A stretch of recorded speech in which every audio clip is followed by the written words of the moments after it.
Fashion gold തട്ടിപ്പ് കേസിൽ മുൻ എം.എൽ.എ. എം.സി. കമറുദ്ദീനും ടി.കെ. പൂക്കോയ തങ്ങൾക്കും ഹൈക്കോടതി ജാമ്യം അനുവദിച്ചു. ഫാഷൻ ഗോൾഡ് ഇടപാടുമായി ബന്ധപ്പെട്ട് സംസ്ഥാനത്തെ വിവിധ പോലീസ് സ്റ്റേഷനുകളിൽ എം.സി. കമറുദ്ദീനും ടി.കെ. പൂക്കോയ തങ്ങൾക്കുമെതിരെ 210 കേസുകളാണുള്ളത്. രണ്ടുപേരും അറസ്റ്റിലായി 5 മാസത്തിനു ശേഷമാണ് ജയിൽ മോചിതരാകുന്നത്. ആഘോഷങ്ങൾ വലുതോ ചെറുതോ ആകട്ടെ, അതിന് സ്വർണ്ണ തിളക്കമേകാൻ ഗോൾഡ് കിങ് ഉണ്ട്. Gold king, the trust with quality. Main junction, Uppala. ചെറുവത്തൂരിലെ ഫാഷൻ ഗോൾഡ് ജ്വല്ലറിയുമായി ബന്ധപ്പെട്ട നിക്ഷേപ തട്ടിപ്പ് സംബന്ധിച്ച കേസിൽ എൻഫോഴ്സ്മെന്റ് ഡയറക്ടറേറ്റ് അറസ്റ്റ് ചെയ്ത മുൻ MLA. MC. Kamaruddin, TP. Pookoya Thangal എന്നിവർക്ക് ഹൈക്കോടതി ജാമ്യം അനുവദിച്ചു.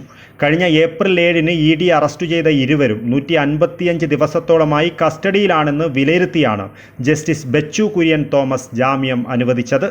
നേരത്തെ ക്രൈംബ്രാഞ്ച് അറസ്റ്റ് ചെയ്തതിനെ തുടർന്ന് 110 ദിവസത്തോളം കസ്റ്റഡിയിൽ കഴിഞ്ഞതും കോടതി കണക്കിലെടുത്തു. 4 കമ്പനികൾ രൂപവൽക്കരിച്ച് നിക്ഷേപ തട്ടിപ്പ് നടത്തിയെന്നായിരുന്നു കേസ്. സമാഹരിച്ച തുകയിൽ 20 കോടിയോളം രൂപ വകമാറ്റിയെന്നും ഇ.ഡി. ആരോപിക്കുന്നു. എന്നാൽ ചതിക്കുക എന്ന ഉദ്ദേശം പ്രതികൾക്കുണ്ടായിരുന്നില്ലെന്നും അതിനാൽ ഇന്ത്യൻ ശിക്ഷാ നിയമപ്രകാരമുള്ള കുറ്റം നിലനിൽക്കില്ലെന്നും കോടതി വിലയിരുത്തി.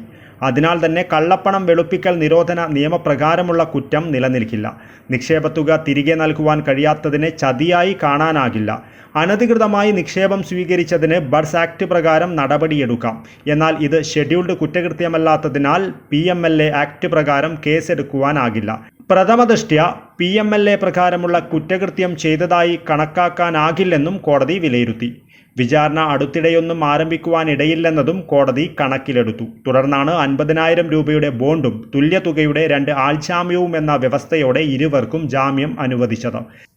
കേസിൽ ക്രൈംബ്രാഞ്ച് കമറുദ്ദീൻ, പൂക്കോയ തങ്ങൾ ഉൾപ്പെടെ 29 പേരെ പ്രതി ചേർത്തായിരുന്നു കുറ്റപത്രം സമർപ്പിച്ചിരുന്നത്.